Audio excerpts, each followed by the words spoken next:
Problem मैंने भी face की है और आई एम श्योर 90% लोगों की यही प्रॉब्लम होती है कि इंग्लिश समझ में आती है, I can understand but not able to speak. लेकिन बोलने वक्त पता नहीं क्या हो जाता है।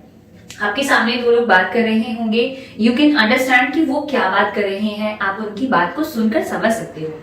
बट जब टाइम आता है आपके बोलने का, देन व्हाट हैपेंड, क्या हुआ? सब ब्लैंक, कुछ भी नहीं। स्टार्टिंग में या तो आप एक दो सेंटेंसेस बोल लेते हो, after that there is no words.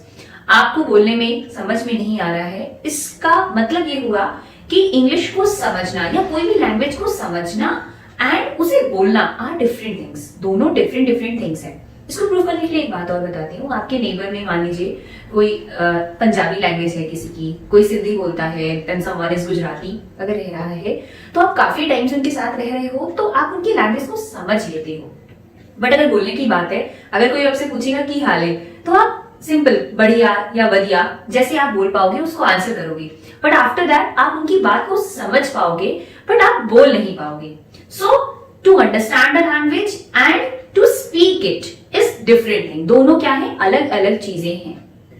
तो इनको समझने के लिए, इस प्रॉब्लम को सॉल्व करने के लिए कुछ स्टेप्स ऐसे हैं जिनको आप फॉलो करोगे, जिनको मैंने भी प्रॉब्लम को फेस किया है और मैंने उन स्टेप्स को फॉलो करके ही अपने को इंप्रूव किया है। So today in this video I am going to share my own journey कि जिसके थ्रू मैंने अपनी इंग्लिश को इंप्रूव किया। सो फर्स्ट थिंग, एकदम से कोई भी मैजिक नहीं होने वाला है कि आपने जल्दी से बस सोचा और आपने किसी भी लैंग्वेज को सीख लिया। आपसे बेटर आपको कोई नहीं जानता। यू नो योर प्रॉब्लम्स कि आपको कहां पे प्रॉब्लम फेस हो रही है।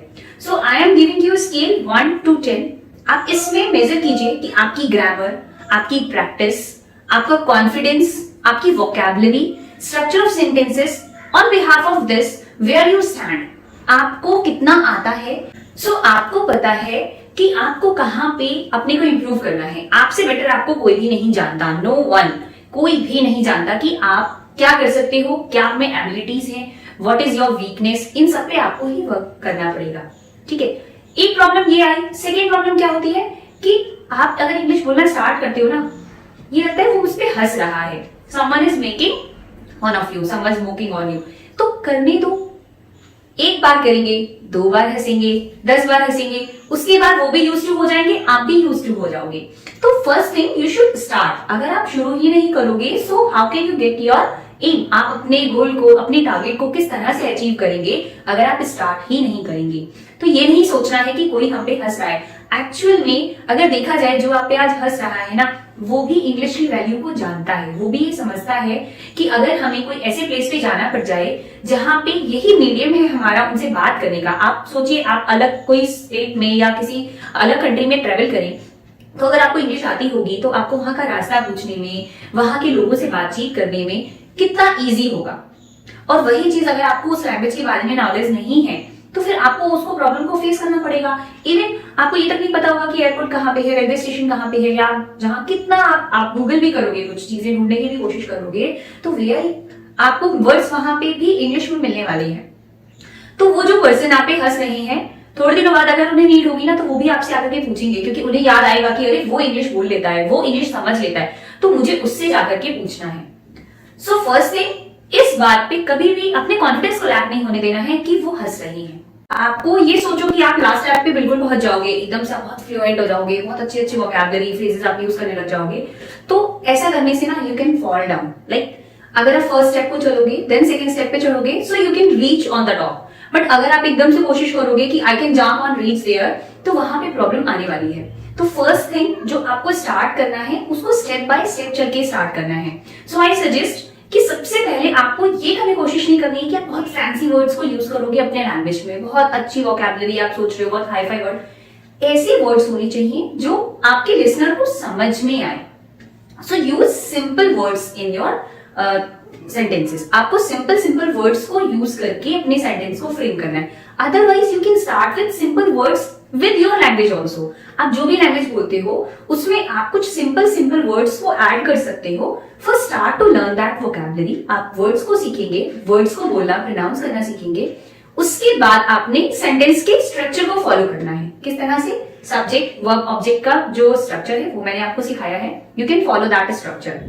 आफ्टर दिस जब आप सेंटेंस बनाना सीख जाओ, फिर आप फ्रेजेस को यूज करिए, अच्छी अच्छी कहावतें जिस तरह से हम बोलते हैं, जैसे बोलते हैं ना कि अब पछताए होत या चिड़िया चुग गई खेत, वैसे तो हम लोग ये सब नहीं बोलते हैं, ये इसलिए बोला जाता है कि अरे तुमने अब काम बिगाड़ दिया तो कुछ होने वाला नहीं है, तो इसको इंग्लिश में बोला जाता है it is useless to cry over spilled milk.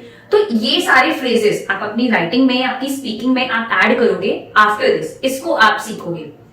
इसके बाद अपनी स्पीकिंग को इंप्रूव करने के लिए आपको क्या करना है, आप रूम में मिरर के सामने खड़े हो जाइए और देन आप बोलिए। आपको मैंने फर्स्ट वीडियो में ऐसे ही बताया था कि आप इंप्रूव कैसे कर सकते हो। तो आपको मिरर के सामने अपनी बातों को बोलना है, जैसे आप किसी से बात कर रहे हो, आप इस तरह से बोलोगे।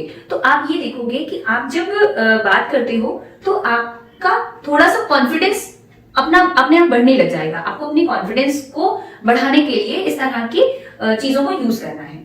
और लास्ट थिंग जो मुझे बहुत पसंद थी वो क्या होता था कि मम्मी से कई बार मैंने थोड़ा सा स्टार्टिंग में डांट वाट भी खाई हुई है इस चीज को लेकर के, कि मैं 2 आवर्स के लिए ना अपना एक टाइम सेट कर लेती थी कि फॉर दिस टाइम मुझसे कोई भी कुछ भी बात करेगा या मुझसे कुछ भी कहना है या उनसे कुछ पूछना है या कोई काम करना है, दैट टाइम वो 2 आवर्स जो फिक्स है, I will only speak in English.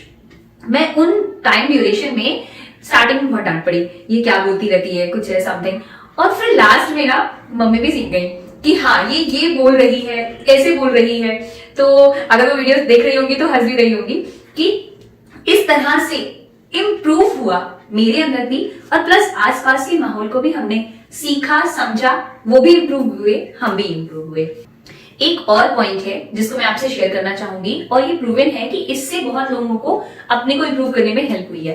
That is कि आपको ना ईयरफोन्स अपने कानों में लगाने हैं और गाना सुनना है। You have to listen the song, वहां पे सॉन्ग चल रहा होगा और then you will speak in front of the camera. आपको अपने को रिकॉर्ड करना है जब आप बोल रहे हो। That time you will not able to listen your voice, आप अपनी वॉइस को उस टाइम सुन नहीं पाओगे। बट जब आप उस रिकॉर्डिंग को सुनोगे, जब आप उस रिकॉर्डिंग को देखोगे तो आपको पता चलेगा कि आपने कहां पे मिस्टेक करी, आपकी ग्रामर पोर्शन में क्या मिस्टेक हुआ, आपके सेंटेंस के स्ट्रक्चर में कहां पे दिक्कत आ रही थी। जब आप कॉम्प्लेक्स कंपाउंड सेंटेंसेस और ग्रामर के पढ़ोगे तो और चीजें आप सीखोगे। प्लस अगर आपको ये सब चीजें नहीं भी आती हैं, अगर आपको ग्रामर से आप अवेयर नहीं हो, बेसिक टेंसेस वगैरह ही आप जानते हो, सेंटेंस स्ट्रक्चर जानते हो, तो आई एम श्योर कि आपको बहुत हेल्प मिलने वाली है इन वेज से। आप इससे अपने को स्पीकिंग को भी इंप्रूव करोगे, एज वेल एज आपकी राइटिंग में भी ना आपको कहाँ गलती होती है। जब आर्टिकल्स राइट करते हैं आप अपने स्कूल टाइम में, अगर ये सब चीजें करते हो, आप लेटर राइट करते हो या कुछ भी, आप कुछ भी लिखने का फेज आता है ना, तो यू विल इंप्रूव योरसेल्फ। आप अपनी गलतियां, अपनी कमियां खुद ढूंढना सीख जाओगे, आई एम श्योर। तो डू प्रैक्टिस इट, और इसी के साथ में और कुछ वेज लेकर के, ताकि आपकी स्पीकिंग को इंप्रूव कर सके, हम अपनी राइटिंग स्किल को इंप्रूव कर सके, और अदर एरियाज ऑफ इंग्लिश के लिए मैं आपके पास वीडियो लेकर के नेक्स्ट आती रहूंगी। So thank you so much for watching my channel English Vidya.